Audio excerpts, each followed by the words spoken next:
우리 성경 말씀 함께 찾아서 성경 읽도록 하겠습니다. 오늘 우리 함께 읽을 말씀은 요한복음 4장 21절부터 24절까지 말씀입니다. 요한복음 4장 21절부터 24절까지의 말씀 우리 함께 성경을 찾아서 읽도록 하겠습니다. 예수께서 이르시되 여자여 내 말을 믿으라. 이 산에서도 말고 예루살렘에서도 말고 너희가 아버지께 예배할 때가 이르리라. 너희는 알지 못하는 것을 예배하고 우리는 아는 것을 예배하노니 이는 구원이 유대인에게서 남이라. 아버지께 참되게 예배하는 자들은 영과 진리로 예배할 때가 오나니 곧 이때라. 아버지께서는 자기에게 이렇게 예배하는 자들을 찾으시느니라. 하나님은 영이시니 예배하는 자가 영과 진리로 예배할지니라. 아멘. 지난주에 이어서 이번 주 역시 코로나19 감염병으로 많은 교회들 역시 인터넷으로 이렇게 예배를 드리고 있는 그 형편입니다. 우리 교회 역시 예배당에서 성도들이 함께 모여 예배하지 못하고 각 처소에서 인터넷으로 예배를 드리고 있는 그러한 분들도 많이 계시는데 하루빨리 온 성도가 함께 이 자리에 모여 예배할 수 있는 그날이 다가오기를 소망합니다. 교회의 역사 가운데에서 오늘날 우리의 모습처럼 예배당에서 함께 모여 예배하기 힘들었던 그 어려움을 겪었던 때가 있었습니다. 초대교회 가운데 로마의 박해를 통하여서 많은 성도들이 그 박해를 피하여서 예배를 드려야 했고, 그래서 오늘날도 로마를 이렇게 여행해 보면 카타콤이라고 하여서 지하교회라고 하는 땅굴을 파고 지하에 들어가서 예배를 드렸던 그러한 교회 성도들의 흔적이 오늘날까지 남아있단 말이죠. 종교개혁 시기에는 올바른 신앙을 자기가 이렇게 찾고자 그 신앙의 자유를 쫓아서 박해를 피하여서 오늘날 미국이라고 하는 신대륙으로 떠났던 그러한 그 청교도들의 모습도 우리는 찾아볼 수 있지요. 오늘날도 이 세상 가운데에는 자유롭게 예배하지 못하는 많은 교회와 성도들이 있습니다. 가까이에 있는 저 북녘 땅에도 많은 교회와 성도들이 자유롭게 예배하지 못하는 그러한 형편 가운데 있는 분들이 많이 있다라는 말이죠.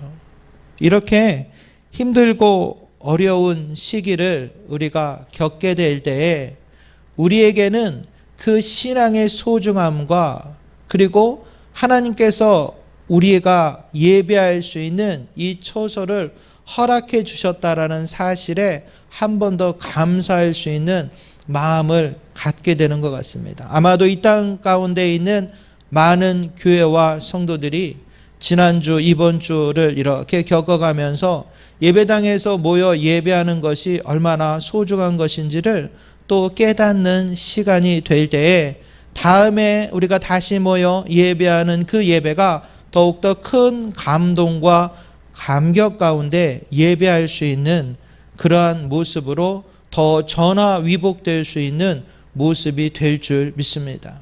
우리가 이렇게 어려운 시기를 겪고 있는 가운데 우리는 어떻게 예배하는 것이, 어디에서 예배하는 것이 옳은 것인가 라는 질문을 우리 마음 가운데 이렇게 하게 돼요.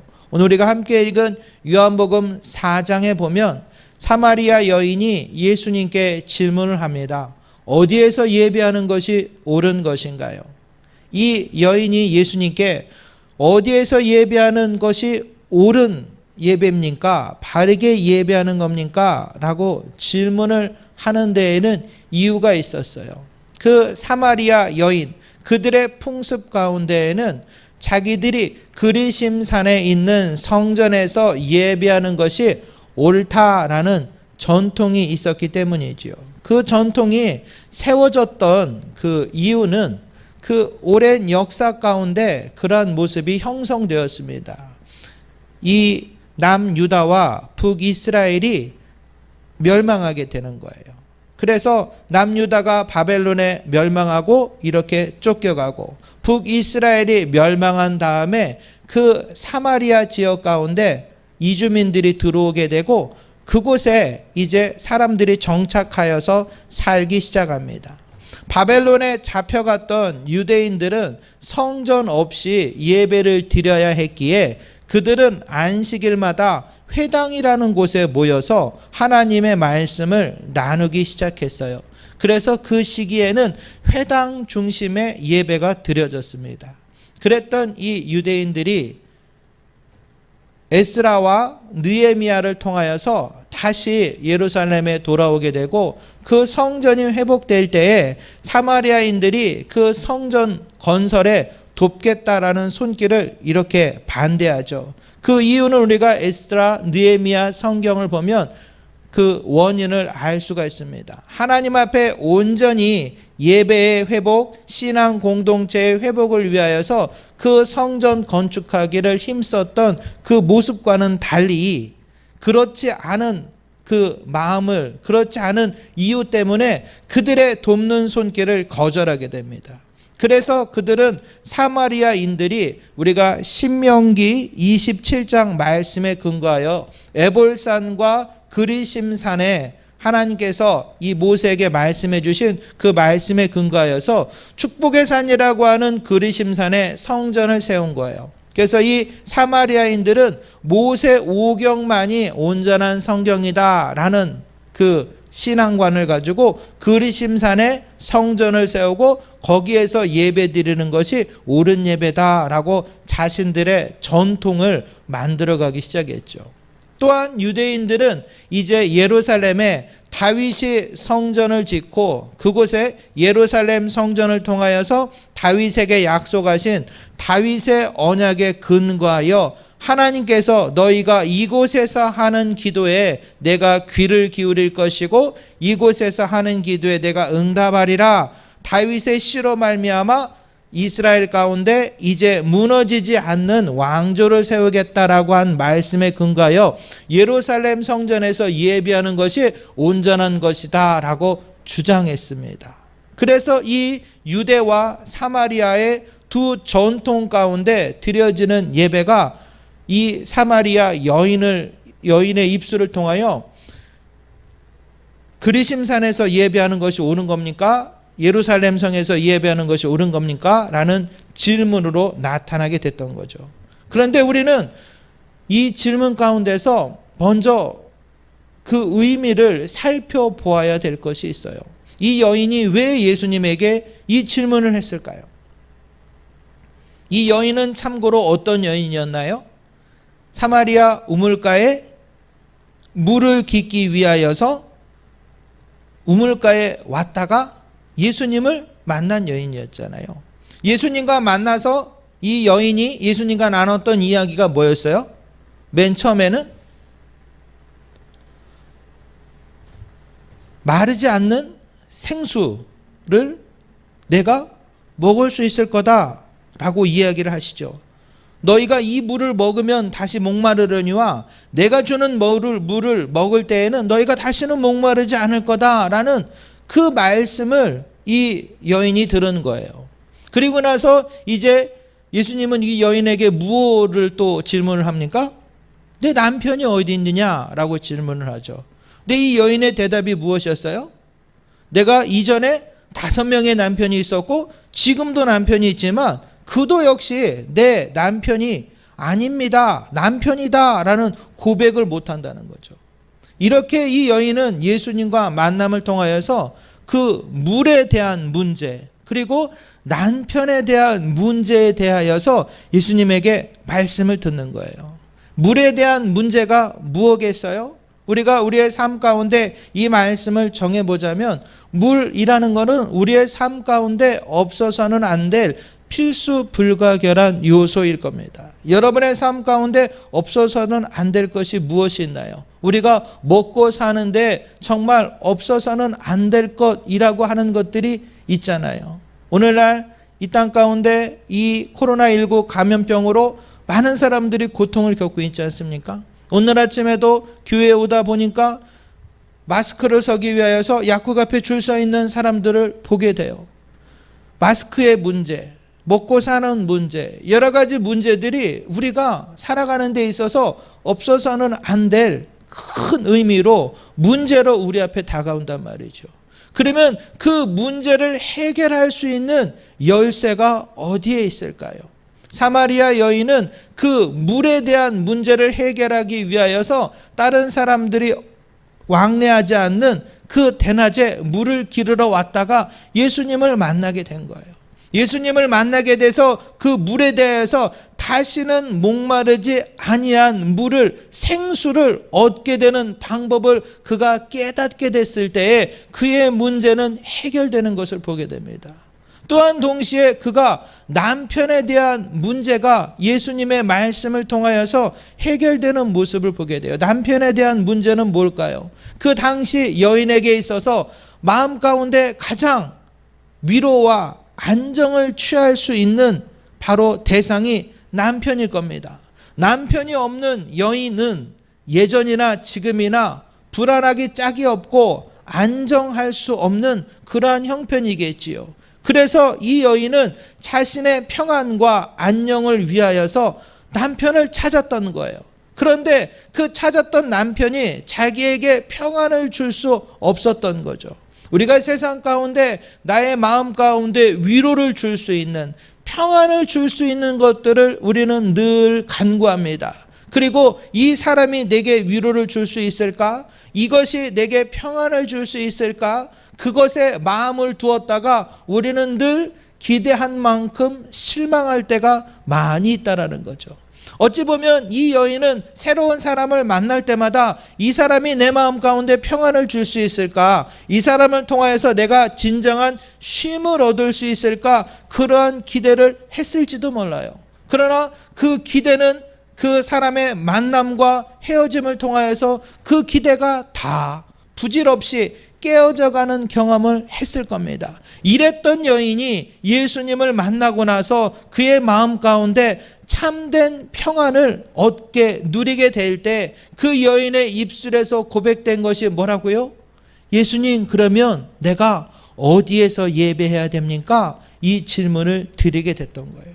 사랑하는 성도 여러분, 성도가 하나님 앞에 예배하기를 우리의 마음 가운데 이렇게 마음 먹게 되는 이유는 우리의 문제나 우리의 걱정거리가 해결되고 나서 그것을 이야기하는 것일 수도 있지만 그보다 더 근본적인 것들은 우리가 예수를 만날 때에 우리는 온전한 예배의 자리를 향하여 나아가게 될 줄 믿습니다.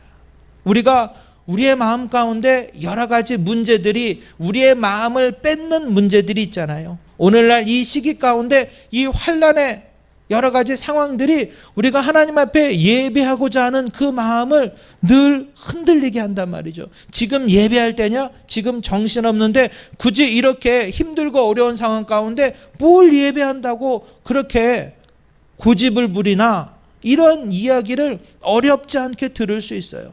그러나 우리가 성도라면 이러한 어려움과 환난과 곤란한 상황 가운데 우리는 주님을 의지해야 된단 말이죠. 왜요? 우리의 마음 가운데 안정을 주실 수 있는 이는 오직 주님밖에 없다라는 사실을 우리는 알고 있잖아요. 우리는 깨닫고 있잖아요. 주님이 우리와 함께 하신다면 이 모든 어려움과 이 모든 불안과 염려와 근심과 걱정을 감당할 수 있는 은혜를 우리에게 허락하실 줄 믿습니다. 그 여인이 예수님에게 물어봐요. 주님, 사마리아 이 사람들의 전통처럼 그리심산에서 예배하는 것이 옳은 것인가요? 아니면 저 유대인들이 이야기하는 것처럼 예루살렘 그 성전에서 예배하는 것이 옳은가요? 그렇게 이 여인이 질문했을 때에 예수님은 엉뚱한 대답을 하셔요. 21절의 말씀을 보면 예수께서 이르시되 여자여 내 말을 믿으라. 이 산에서도 말고 예루살렘에서도 말고 너희가 아버지께 예배할 때가 이르리라. 예수님은 뭐라고 얘기하시죠? 이 산에서도 말고 예루살렘에서도 말고 너희가 예배할 때가 이를 거다라는 이야기를 하죠. 우리가 신앙생활을 할 때 우리가 궁금해하는 것들이 있습니다. 우리 마음 가운데 숙제와도 같은 그 문제가 있어요. 그 문제를 가지고 주님 앞에 나와 대답을 듣기 원하죠. 주님, 어떻게 하면 좋을까요? 주님, 내가 어떻게 해야 이 문제가 해결될 수 있을까요? 그런데 우리가 주님 앞에 구하며 간구하는 그 질문과는 달리 하나님이 엉뚱하게 대답할 때가 있어요. 아니라니까요, 주님. 내가 원하는 거는 이곳에서 예배 드리는 게 맞는지 저곳에서 예배 드리게 맞는지 그 질문이에요. 언제 예배를 드려야 된다는 게 아니라. 그런데 예수님은 우리에게 뭐라고 얘기하신다고요? 23절의 말씀처럼 아버지께 참되게 예배하는 자들을 영과 진리로 예배할 때가 오나니 곧 이때라. 아버지께서는 자기에게 이렇게 예배하는 자들을 찾으시느니라 라고 말씀하신단 말이죠. 예수님께서는 왜 이 여인에게 이렇게 대답하셨을까요? 어디서 예배해야 되나요? 라는 그 질문 가운데 아버지께서는 참되게 예배하는 자들을 찾으신다라고 대답해 주신단 말이죠. 우리의 신앙생활 가운데 우리가 늘 잊지 말아야 될 것은 우리가 엉뚱한 것에 우리의 마음이 뺏길 때가 있어요. 어디서 예배하느냐가 중요한 것이 아니라 어떻게 예배하느냐가 중요한 거다라는 그 의미를 예수님께서는 우리에게 말씀하고 계십니다. 오늘 지금 이 시간에도 우리가 예배당에서 모여서 예배하는 것이 중요하냐, 인터넷으로 예배하는 것이 중요하냐, 그것이 우리의 마음 가운데 숙제가 될 수도 있어요. 그러나 더 근본적인 문제는 우리가 이 자리에 앉아서 예배하는 것, 그리고 인터넷 모니터를 보면서 예배하는 것, 그 가운데 우리가 하나님 앞에 영과 진리로 예배하는 성도에게 하나님의 은혜가 임하여서 하나님의 말씀을 통하여 우리가 감화 감동을 받는다면 하나님께서 기뻐하시는 예배자, 하나님이 찾으시는 예배자로 우리는 주님 앞에 예배할 수 있게 될 줄 믿습니다. 때로는 우리가 몸이 아파서 병상에서 예배를 드려야 될 때도 있어요. 때로는 우리가 환경이 여의치 않아서 대중들과 함께 성도들과 함께 예배하지 못할 때도 있잖아요. 그러나 그 예배 가운데 우리는 어떨 때에는 더 많은 은혜를 받기도 합니다. 그러나 우리가 그것이 함께 모여 예배하는 것이 중요하지 않다라는 말은 절대 아닙니다. 왜냐하면 이 교회는 하나님께서 세우신 주님의 몸된 교회이기 때문에 그래요. 그래서 사도행전의 그 말씀을 통하여서 오순절 마가의 다락방에 성령 강림의 역사를 통하여서 교회는 세워진 거예요. 그래서 그 교회가 함께 모여 주님의 부활을 기념하며 하나님의 은혜를, 주님이 주신 말씀을 우리 마음 가운데 한 번도 되새기고 그 말씀에 붙잡혀 살고자, 그래서 우리가 영과 진리로 예배한다라는 이 말의 의미는 영과 진리 안에서 예배한다라는 말로 우리가 그 뜻을 해석해 볼 수 있습니다. 주님의 성령 안에서, 하나님의 말씀 안에서 예배하는 자가 하나님이 기뻐하는, 하나님이 찾으시는 그런 예배자란 말이에요. 우리의 마음이 지금 주님의 성령 안에 있습니까? 우리의 예배가 하나님의 말씀에 붙들린 예배인가요? 그저 우리가 하나님 앞에 우리의 문제를 해결하고자 이 자리에 왔다면 우리의 문제가 해결되지 않는 상황들을 우리가 맞닥뜨리게 될 때에 내가 하나님 앞에 예배하는 것이 잘못되는 것인가, 내가 하나님 앞에 기도하는 것이 틀린 것인가? 하나님의 음성에 귀 기울이기보다는 내 형편 가운데 온전한 예배 드려지는 것이 흔들리게 되는 그러한 모습이 나타날 수도 있다라는 말이죠. 그러나 주님의 음성에 귀 기울이는 자라면 이 환난 가운데, 이 문제 가운데 주님이 우리에게 말씀하시는 것이 무엇인지를 말씀을 통하여 우리는 분별하게 될 줄 믿습니다. 힘들고 어려운 일을 겪게 될 때 더 은혜를 깨닫는 성도들이 있어요. 깜깜한 먹구름이 지나가고 찬란한 햇볕이 비춰지는 것처럼 힘들고 어려운 고난들을 통하여서 그 믿음이 더 연단되어지는, 정금같이 주님 앞에 나아가는 성도들이 있다라는 말이죠. 함께 예배하는 우리 모두가 힘들고 어려운 일을 겪어가면서 더욱더 하나님의 은혜 안에 우리의 신앙이 단련되어질 수 있는, 정금같이 주님 앞에 나아갈 수 있는 여러분들이 되기를 주님의 이름으로 축복합니다. 우리가 힘들고 어려운 일들을 감당할 때 우리 혼자 이 일을 감당하는 것이 아니라 나와 함께 하시는 주님이 나와 동행하시고 내 기도를 들으시는 주님이 그 기도 가운데 역사하시어서 이 고난과 이 문제가 주님과 함께 할 때에 해결되어지는 은혜를 누리게 될 줄 믿습니다. 사마리아 우물가에서 사람들의 시선을 피하여 그의 물의 문제를 해결하고자 우물가에 나아갔던 여인은 예수님을 만나면서 그 문제에 대한 열쇠를, 실마리를 얻게 된 거예요. 그 문제가 해결되어졌단 말이죠. 비로소 그 문제가 해결되어지니까 이제 그가 하나님 앞에 예배할 수 있는 예배자로 주님 앞에 나아가고자 하는 그 마음이 성령의 감동하심을 통하여 그 마음을 이끌어가는 모습을 우리는 발견하게 됩니다. 사랑하는 성도 여러분, 우리가 주님의 영에 붙들릴 수 있는 주님의 자녀가 되기를 주님의 이름으로 축복합니다.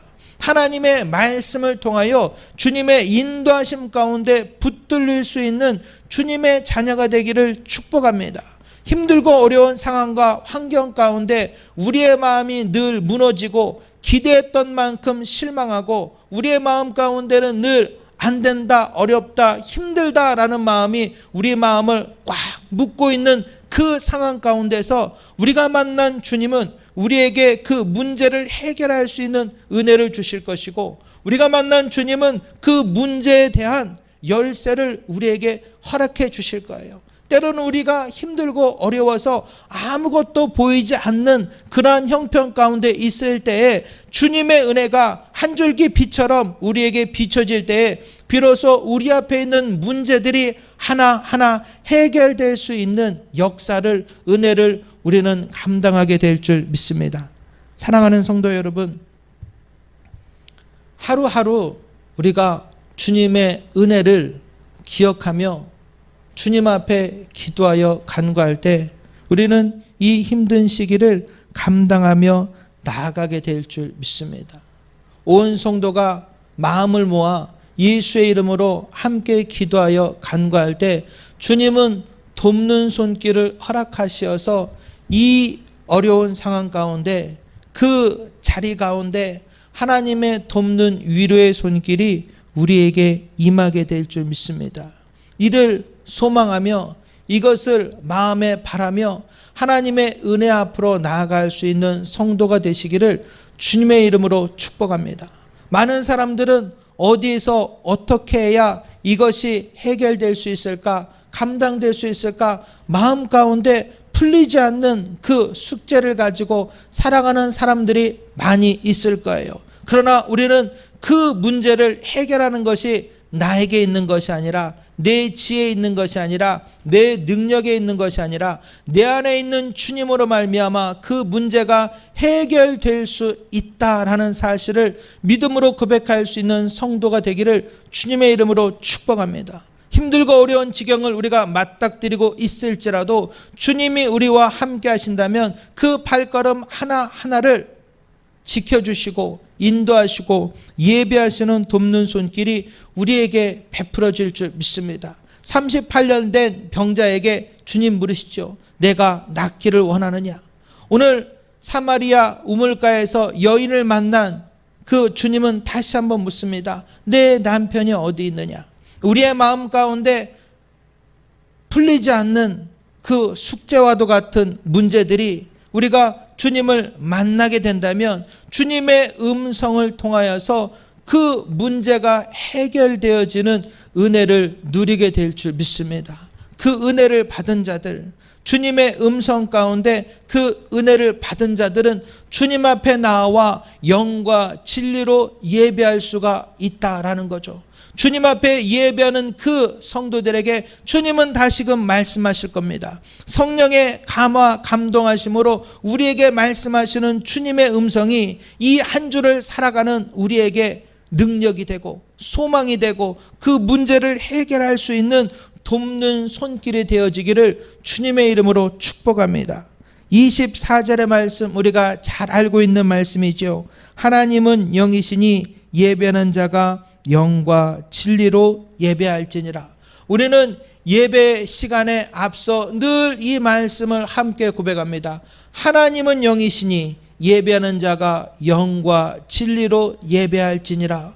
오늘 이 시간 우리는 주님의 성령에 붙들려 하나님의 말씀 안에서 예배할 수 있는 성도가 되기를 주님의 이름으로 축복합니다. 우리의 예배는 이 주일날 이 1시간여 남짓의 시간에 예배하는 것이 아니라 우리의 삶 가운데 드려지는 예배가 되어야 될 줄 믿습니다.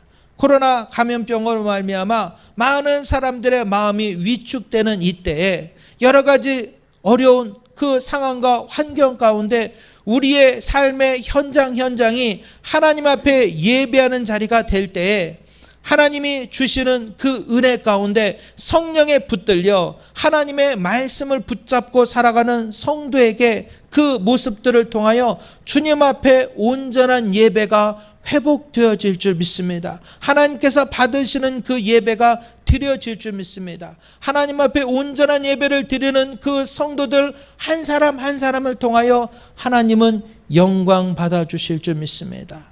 각 처소에서 예배드리는 온 성도들이 하나님의 은혜 가운데 주님의 말씀에 붙들려 주님 앞에 예배할 때 주님의 돕는 손길이, 위로의 손길이, 은혜의 손길이 이 시간 그리고 한 주간 여러분의 가정과 온 형편 가운데 은혜로 여러분과 동행하시기를, 축복의 손길로 여러분을 보호하여 주시기를, 늘 여러분의 입술을 통하여 영과 진리로 예배할 수 있는 주님의 몸된 교회와 성도가 되시기를 다시 한번 소망의 말씀으로 전해드립니다.